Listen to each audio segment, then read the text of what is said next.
amigos e amigas, todos e todas que seguem as redes da Comissão de Justiça e Paz aqui do Distrito Federal. Estamos iniciando aqui na Rádio Nova Aliança, AM 710 e FM 103.3, mais um programa de Justiça e Paz.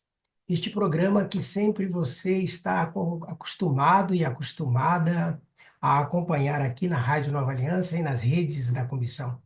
Como sempre, trazendo uma temática ou temáticas, não é? Bastante pertinentes ao nosso cotidiano.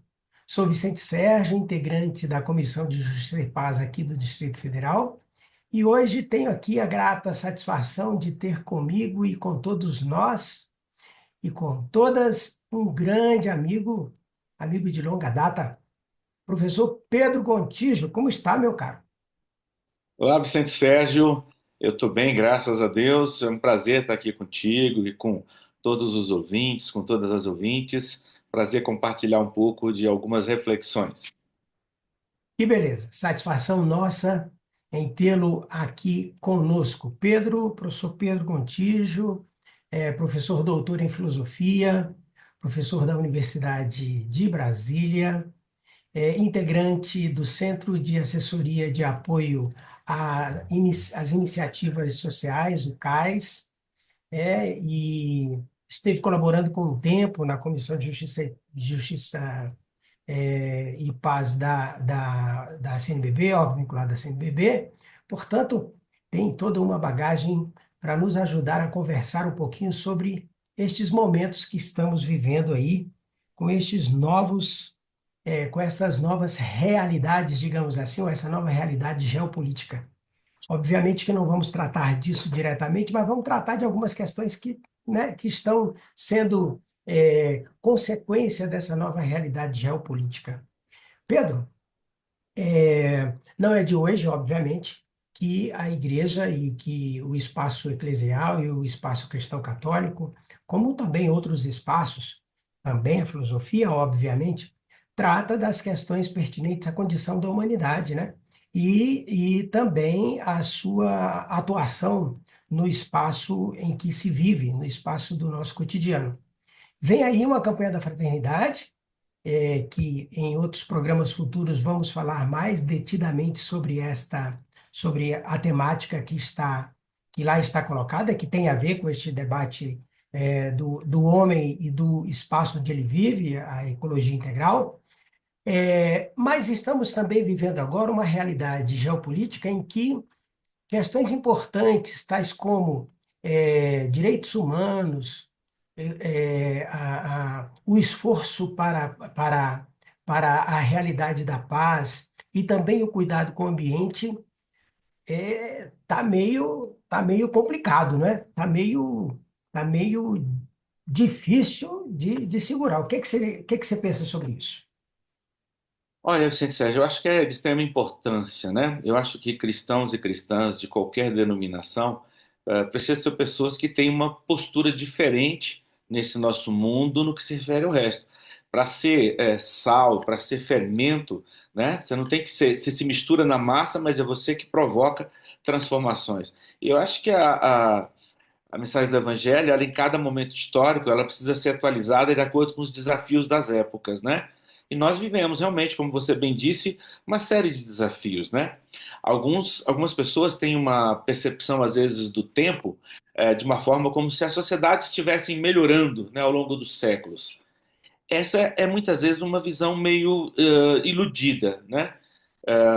Por que que eu digo isso? Porque, veja bem, nós nunca tivemos tão perto de um cataclisma, de um aprofundamento de todo o sistema ecológico. O ser humano interfere de tal maneira, né, digamos, na própria natureza, que o ser humano, de acordo com aqueles que defendem toda uma teoria chamada do antropoceno, nós nos tornamos um agente geológico.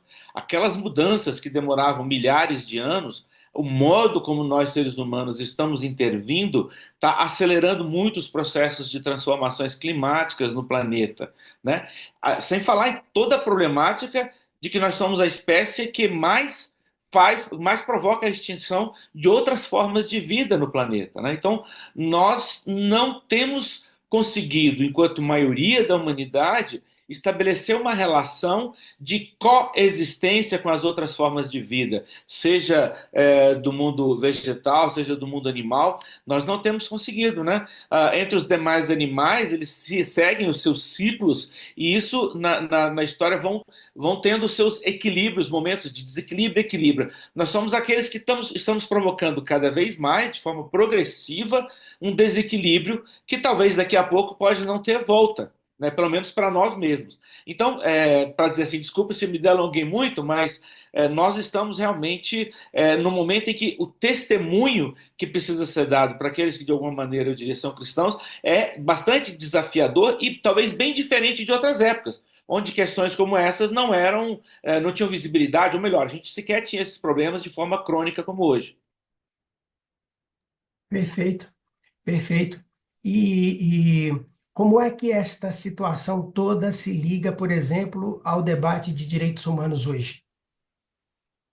Muito interessante isso quando você fala isso, né? É, também eu diria assim que nós muitas vezes sequer reconhecemos que o outro, que é humano como eu, ou é portador de direitos como eu, ou tem a mesma dignidade que eu tenho, né? Então, talvez na história nossa, de uma parcela da população que vai, de alguma maneira, estranhando as formas de violência, as formas de depredação, essa forma predatória de relação com o outro e com a natureza, talvez uma primeira grande forma foi a gente se dar conta. Inclusive, assim, eu diria, sem necessariamente estar vinculados a alguma fé cristã ou outras, se dá conta que, como humanos, nós compartilhamos de um conjunto de coisas e que não faz sentido, ou melhor, não há nenhuma justificativa racionalmente plausível um ser humano explorar outro ser humano, um ser humano subjugar outro ser humano, nem homens subjugarem mulheres, nem adultos subjugarem jovens e crianças, e nem subjugarem idosos, e muito menos as diversas outras formas, né, como a própria escravidão e outras formas de violência. Então, na verdade, os direitos humanos vão nascendo à medida que a gente vai percebendo que, para uma coexistência comum, né, enquanto humanidade, nós precisamos preservar alguns princípios de respeito à existência de cada um e de cada um de nós, né? Aí você pediu para fazer uma ligação, né? Bom, desse processo de uma percepção de que nós precisamos ter essa relação, né, de igualdade de dignidade enquanto humanos e, portanto, defender os direitos de uns e outros, umas e outras, né, uma parcela da população, aliás, eu diria, os povos tradicionais, aí podemos pegar de mais diferentes lugares do planeta, vem nos ensinando, e talvez uma parcela de nós, digamos, do mundo ocidental, temos começado a abrir os ouvidos e os olhos para enxergar que esses povos tradicionais, e para poder ficar mais fácil de visualizar, por exemplo, no Brasil, os povos indígenas são aqueles que mais aprenderam a conviver com harmonia com a própria natureza, né? Numa coexistência que não depreda a natureza, não destrói a natureza, porque da natureza só se tira o básico para a sua subsistência, porque sabem que, e são saberes milenares, né, de que a natureza também faz parte da vida, ela tem direito à vida. É muito interessante, Vicente Sérgio, aqueles e aquelas que nos acompanham, que alguns povos, por exemplo, na própria América Latina, como no Equador, como na Bolívia, chegaram a um nível de consciência, digamos, da dignidade, não só do ser humano, mas também da natureza, que entenderam que os elementos da natureza, os rios, as montanhas, as florestas, são também sujeitos de direito. Eles têm direito como nós temos direitos. Então, isso é muito interessante, porque uma primeira coisa a gente poderíamos fazer uma interpretação muito mal feita, muito rasa, né, do início lá da Bíblia, do crescer e multiplicar e dominar a terra, como se dissesse assim, vamos subjugar a terra. Não, nós viemos da terra. Nós somos parte da Terra.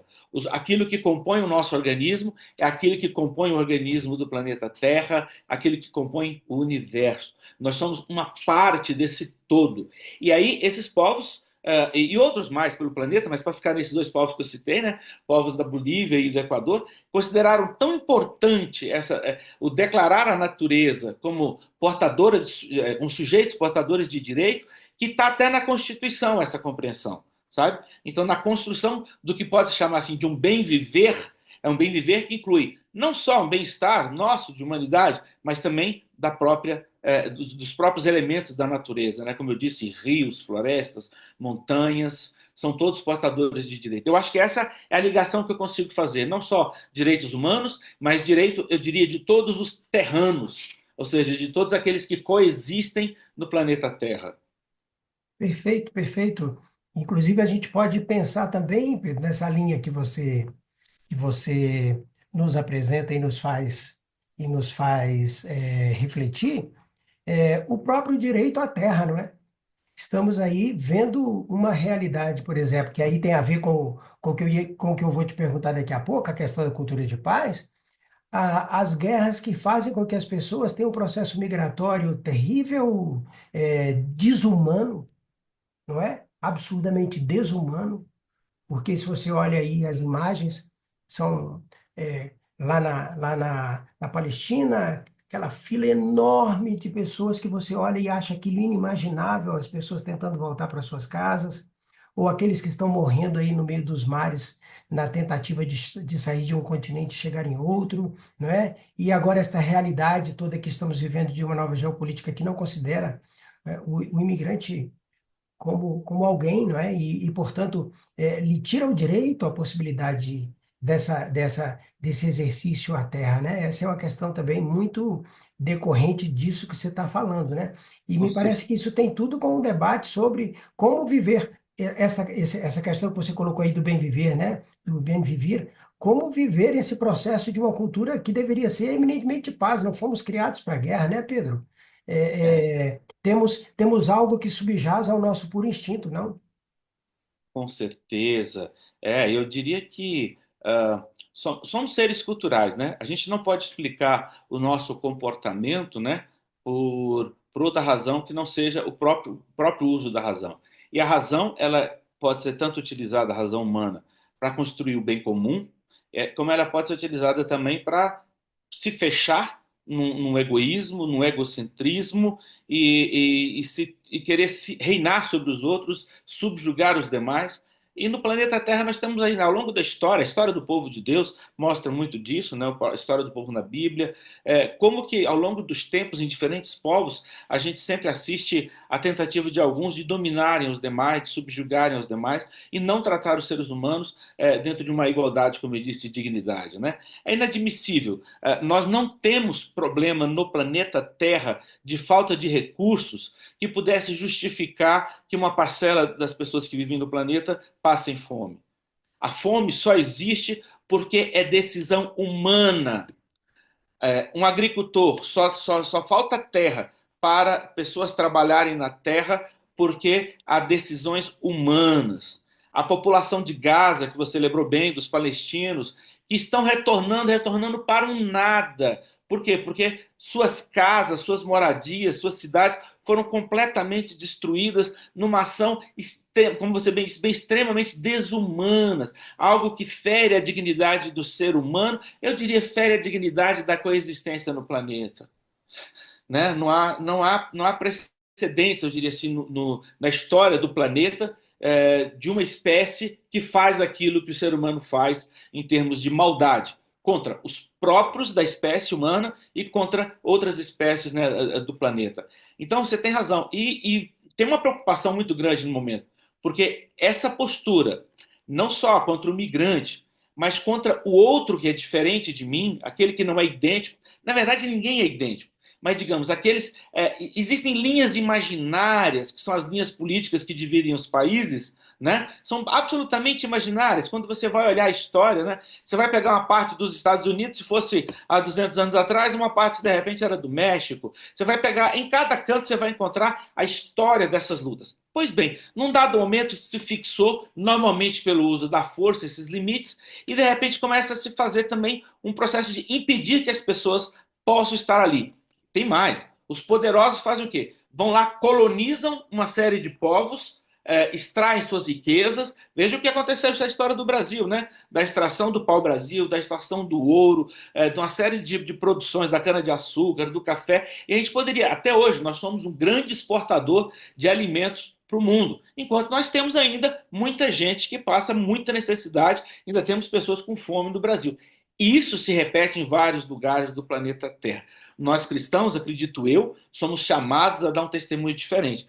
Pode cada pessoa que de repente está participando e nos acompanhando dizer, mas como é que eu sozinho, eu sozinha, posso fazer alguma coisa? Bom, pode sim. Eu acho que aí de repente vai ser aquilo que a gente conecta de nos tornarmos agentes de uma cultura da paz, como você está propondo que seja aí um dos nossos tópicos. Perfeito. Prezados e prezadas ouvintes da Rádio Nova Aliança, AM 710 e FM 103.3, e todos e todas que acompanham as redes da Comissão de Justiça e Paz do Distrito Federal, estamos aqui no nosso programa semanal, Programa de Justiça e Paz, conversando aqui com o professor doutor Pedro Gontijo sobre as questões afetas a essa realidade que estamos vivendo, questões que atinem ao debate da ecologia integral, ao debate dos direitos humanos, ao debate da cultura de paz e assim por diante. Pedro, você chamou a atenção aí para a questão de que é, todas essas realidades, elas não afetam e não são de responsabilidade só e exclusivamente dos cristãos e das cristãs, mas eu diria que, sob certo aspecto, uma vez que estamos aí a apregoar e a seguir a mensagem daquele que veio trazer vida e abundância, veio trazer vida, mas uma vida em abundância, né? Pressupõe que a gente deveria estar um pouco mais preocupado com essa nossa realidade, não é? O que que você considera que faz com que a gente, por vezes, esteja tão desligado disso tudo que, querendo ou não querendo, eu aqui na minha casa certamente sou afetado por tudo isso que você diz, você aí na sua casa é afetado, e todos que estamos e todas que estão nos ouvindo são afetados por essa realidade, que você acaba de nos apontar. Sim, somos todas e todos afetados. Me parece assim, Vicente Sérgio, que, nossa, é complexo. Não tem uma resposta assim pronta e rápida, mas eu poderia, digamos, fazer talvez um breve comentário que nos ajude a perceber algum aspecto que se relaciona com essa questão que você nos coloca, né? Que é assim, nós, ah, digamos, somos seguidores daquele que em um dado momento disse que não há maior prova de amor do que dar a vida pelo seu irmão. E que deu uma sintetizada nos mandamentos, né, em dois, que é amar a Deus sobre todas as coisas e ao próximo como a si mesmo. Ora, nós não podemos querer para o outro aquilo que nós não queremos para nós. Em termos do ponto de vista de igualdade, nós não podemos também querer para nós todas as vantagens, todos os luxos que nós muitas vezes não queremos para os outros. Como assim? Né? Nós não podemos, de repente, vamos supor que a gente tenha uma pessoa que trabalha em nossa casa e a gente vive no luxo e na opulência e a pessoa que trabalha na nossa casa permanece na miséria, permanece na carência. Da mesma forma, se alguém é empresário ou empresária, aí alguém pode dizer, mas como é que eu vou fazer alguma coisa sozinho? Não. Sozinho você não resolve o problema do mundo. Mas sozinho é igual aquela historinha. Tem uma historinha muito legal, vê muito nas redes sociais, no passagem de propaganda, do Beija-Flor, que vai com a água no bico apagar o incêndio na floresta e alguém vai brincar com ele. Deixa de ser bobo, você não dá conta de apagar o incêndio na floresta. Eu estou fazendo a minha parte. Eu acho que para nós, cristãos e cristãs, né, o padre Júlio Lancelotti lembra bem disso, a gente tem que ver qual é o papel que cada uma de nós vai fazer independente do resultado, independente de quando que isso vai provocar alguma grande mudança. Nós temos que ser o tempo todo testemunhas de um novo modo de estar nesse mundo, né? Onde homens e mulheres, né, todos sejam tratados com a devida dignidade. Então, para isso, nenhuma família sem teto, nenhum trabalhador rural sem terra, ninguém sem emprego ou alguma fonte de renda, para que todos possam viver e todas e todos nós, garantindo a sobrevivência também, como eu já dizia antes, dos demais terranos. Né? Ou seja, a nossa existência não pode ser uma ameaça para as outras formas de vida. Mas a nossa responsabilidade, Vicente Sérgio, na minha avaliação, ela vai mais longe ainda. Nós não temos que pensar só na sobrevivência das gerações atuais. Nós temos que cuidar dessa nossa casa comum, também pensando as futuras gerações. Imagine a gente, de repente, dissesse assim, não, então vamos parar nesse nível que nós estamos aqui, aquilo que é a destruição do planeta, aquilo... Não, não serve só isso não, tem que fazer mais ainda. Por quê? Porque só manter nesse nível já vai comprometer a qualidade de vida das futuras gerações. E nós temos que ser corresponsáveis. Isso é uma postura ética que eu acho que o senso cristão deve ser um elemento motivador para esse tipo de prática. Então, cada um e cada um de nós deve pensar, como é que você trata o seu lixo na sua casa, né? Você sabe, Vicente Sérgio, uma vez eu fiz um trabalho com os estudantes numa escola, eu era professor de educação básica ainda, e fazendo um trabalho com outros professores, um trabalho interdisciplinar com os estudantes, quando começaram o trabalho, diziam que lixo era aquilo que não serve para mais nada. Quando nós terminamos o trabalho, eles entenderam e eles mesmos reelaboraram o conceito de lixo, passando a dizer que lixo era aquilo que, por não dar conta ou por não querer, não encontramos como reaproveitar. Ou seja, lixo não tem a ver com a coisa, lixo tem a ver conosco. Nós é que transformamos ou não uma coisa em lixo, né? Então, para dizer assim, a nossa relação com as coisas, ela pode ser outra. Então, desde essa coisa básica da família, das relações dentro de casa, nas relações de trabalho, nas lutas por direito, né? A gente precisa se engajar. Hoje em dia está todo muito na moda, pensa que dá um clique no Instagram ou numa outra rede social, eu já fiz a minha parte. Não, a gente tem que ir além. Nós somos convidados a ir bem além dessas práticas. Perfeito, Pedro. E me parece que isso que você nos aponta aí tem a ver com aquilo que Papa Francisco chama de uma luta constante e uma perseguição constante de uma justiça socioambiental. Com certeza, isso mesmo. Essa expressão é uma expressão muito feliz, né? A gente tem tido, inclusive, a divulgação em nível mundial daquilo que tem se chamado de economia de Francisco, ou de Clara e Francisco, mas como isso nasce nos tempos atuais, eu diria assim, isso está crescendo, a gente pode lembrar também de quem tem produzido toda uma reflexão sobre isso, que é o próprio Papa Francisco. Né?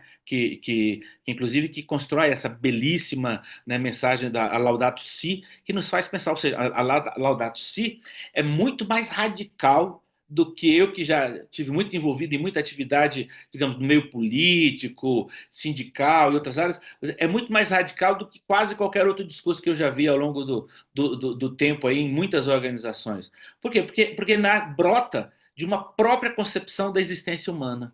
Né? Que essa justiça socioambiental é isso. Nós todos somos seres biopsicossociais. Mas a gente poderia pegar nesse bio e quase colocar assim, bioambiental, para poder dar uma reforçada na ideia. Né? Mas esse bio é a nossa grande ligação, né, com a natureza. Então a gente tem que buscar, digamos assim, uma saúde individual, mental, uma saúde social e uma saúde também ambiental. E saúde não só para nós. Se uma parte do planeta está doente, estamos todos doentes, porque nós somos um todo, né?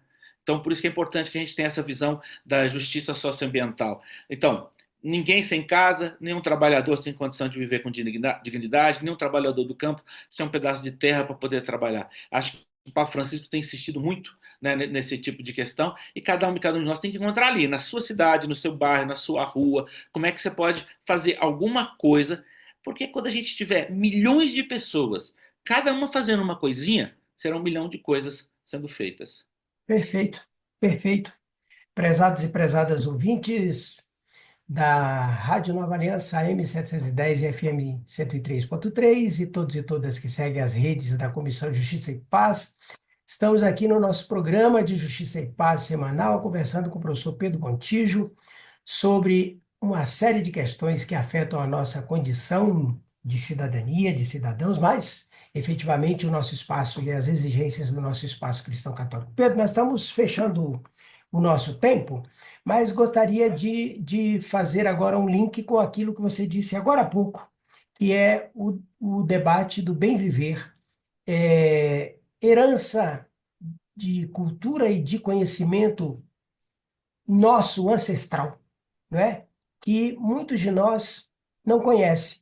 Como é que tudo isso que nós conversamos aqui, Pedro, sobre direitos humanos, sobre cultura de paz, sobre justiça socioambiental. Como é que tudo isso se liga com aquilo que deveria ser o grande mote, de uma realidade cristã, e não só cristã, mas de uma realidade humana, que seria o bem viver. Pois é. Sérgio, há algumas décadas, já podemos contar algumas décadas de vida, né? Eu me recordo que me impactou muito uma música do Padre Zezinho que falava sobre paz inquieta. E eu achava o máximo, que era uma distinção assim de uma ideia meio de senso comum de paz, como ausência de conflito, como aquela coisa assim, parece que você está numa coisa calma, serena e tranquila só, né? E ele colocava a ideia justamente de uma paz inquieta. Então, hoje em dia, quando alguém me pergunta como é que eu estou, eu digo, eu estou em paz inquieta. O que é a paz inquieta? A paz inquieta é uma ideia disso. Estou em paz por estar numa busca dessa sintonia, mas ela é inquieta porque ela sabe que o mundo está muito pelo avesso desses valores que nós queremos pregar, esse mundo precisa ser transformado, então a gente tem que ter um engajamento. A ideia de cultura de paz é uma ideia extremamente importante. Vicente Sérgio, o lugar hoje, vamos pensar em termos de Brasil, o lugar hoje, para a gente não ficar falando de conflitos mundiais e tal, aqueles e aquelas que nos acompanham, prestem atenção no seguinte: os dados de violência doméstica no Brasil dão conta que o lugar mais perigoso para as mulheres é dentro da própria família. É o lugar onde as mulheres mais sofrem violência. E sofrem violência a partir da ação daqueles que são seus companheiros ou pessoas mais próximas. Um dos lugares onde as crianças mais sofrem violência, dentro do próprio lar. E essas pessoas que muitas vezes sofrem a violência, ou aquelas que cometem violência, estão nas nossas missas no domingo. Estão nos cultos no domingo, no final de semana. Então, a cultura de paz, ela precisa ser algo que vá digamos, na entranha da sociedade, nas estruturas mais profundas da vida, inclusive dessa vida dentro do lar. O lar foi feito para ser lugar de acolhimento, de convivência fraterna, de corresponsabilidade, né? E, portanto, para ser ali um fermento de vida, né? A gente traz muita imagem da Sagrada Família. Então, cada família devia ter isso como modelo, né, de relação. Então, quando a gente fala de cultura de paz, e o que é justamente uma cultura de paz? É uma cultura que vai fomentar, vai semear, vai nutrir um conjunto de práticas, né, que, de um lado, evitem as situações de violência, de desigualdades, de situações que ferem a dignidade humana e, por outro lado, além de evitar essas situações, vai promover situações de mais cooperação, de mais solidariedade, né, de mais apoio mútuo dentro de casa, no bairro, na rua, na comunidade, na cidade, com o meio ambiente, né, com o meio ambiente geograficamente próximo da gente também. Então, a cultura de paz vai envolver o todo da nossa vida. O tempo agora não nos permite, de repente, a gente aprofundar muito, mas acho que cada um precisa dizer assim, se você não compreender o conceito como todo, cada um desses conceitos que a gente falou, é começar a pensar assim, quais são pequenas coisas, pequenas mudanças que cada um pode fazer para cultivar, né, de fato, uma cultura da paz. Eu recomendaria, inclusive, um tipo de trabalho que Vicente Sérgio já faz também há bastante tempo, que é buscar no próprio processo comunicacional aquilo que tem sido chamado de comunicação não violenta, a partir de um trabalho feito, né, pelo Marshall Rosberg, e que é interessante, uma pessoa que elabora algo como comunicação não violenta, ele estava em diálogo com o pensamento freiriano, estava em diálogo com o pensamento de não violência do Gandhi, estava em diálogo, né, com uma perspectiva humanista de trabalho na psicologia como do Carl Rogers, ou seja, a gente, para poder construir as coisas que a gente quer construir, a gente tem que estar nos vínculos, fazendo link com outras coisas interessantes que tem um montão de gente fazendo por aí, para a gente poder fazer, de fato, verdadeiras redes que promovam a paz e lutem por um mundo mais fraterno, mais justo. Perfeito, Pedro. Meu irmão, muito obrigado pela sua disponibilidade e um grande abraço. E outras oportunidades certamente contaremos com você. Tá certo? Tá certo. Eu que agradeço demais, Vicente Sérgio. Um grande abraço para ti e um Tá abraço a certo. toda a comunidade que está nos acompanhando. Que Deus Beleza. possa abençoar cada um e cada um de nós para a gente ser instrumento do amor nesse mundo. Certamente. E nós estamos aqui com o programa Justiça e Paz. Na sequência, vem a reflexão de nossa queridíssima integrante Simone Furquim, mas queremos chamar a atenção para todos e todas que acompanham a Rádio Nova Aliança, que a Rádio Nova Aliança é uma instituição sem fins lucrativos e que, portanto, precisa da ajuda de todos e de todas. Quem puder colaborar, a chave Pix é pix@novaalianca.org.br e também convidamos para que sigam as redes sociais, Instagram, Rádio Nova Aliança, Nova Alianca, BSB.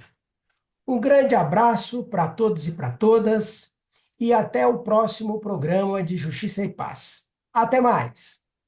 Olá, ouvintes! A leitura do Evangelho hoje é Marcos, capítulo 6, de 30 a 34. É o início da narrativa sobre a multiplicação dos pães e peixes. A leitura dá início ao relato do banquete que promove vida, que alimenta o corpo e a alma do povo no deserto, conforme Marcos, capítulo 35 a 44. Jesus alimenta a alma tantas vezes destruídas pela desolação, pela desesperança na salvação, incutida pelos pastores da época, pelas autoridades religiosas, que excluíam e dispersavam o povo, conforme denunciado também pelo profeta Jeremias. O Evangelho toca nossos corações ao relatar o sentimento de Jesus. Ao descer do barco, Jesus viu a grande multidão e ficou tomado de compaixão por eles, pois estavam como ovelhas sem pastor, e ensinou-lhes o Evangelho, a boa notícia. É teológico a figura do bom pastor, conforme o Salmo 22. A figura do pastor tem um sentido do cuidar da vida em todas as suas dimensões. Durante os 3 anos de vida pública, Jesus formou novos pastores, seus discípulos, para reunir as ovelhas e anunciar a boa notícia. São os curadores pela palavra. Eles curavam o corpo e a alma. Jesus peregrinava por regiões onde o povo era marginalizado e excluído. Eram pessoas necessitadas de saúde, necessitadas de pão e de dignidade. Jesus viu a miséria do ser humano. E Deus vê nossas misérias, nossas necessidades, como relatado lá no Êxodo, no capítulo 3, versículo 7. Compaixão é uma palavra que vem do hebraico e significa útero ou entranhas. Portanto, compaixão é um sentimento forte que vem do ventre, comparável ao amor de mãe. Jesus viu, ouviu e teve compaixão da multidão. E foi assim que Jesus viveu durante todo o período de sua missão aqui neste mundo. Oremos o Salmo 22, o Senhor é meu pastor, refletindo e assumindo também nosso compromisso cristão como pastores e pastoras que ama e cuida da vida, unindo-nos nessa missão de Jesus. Amém.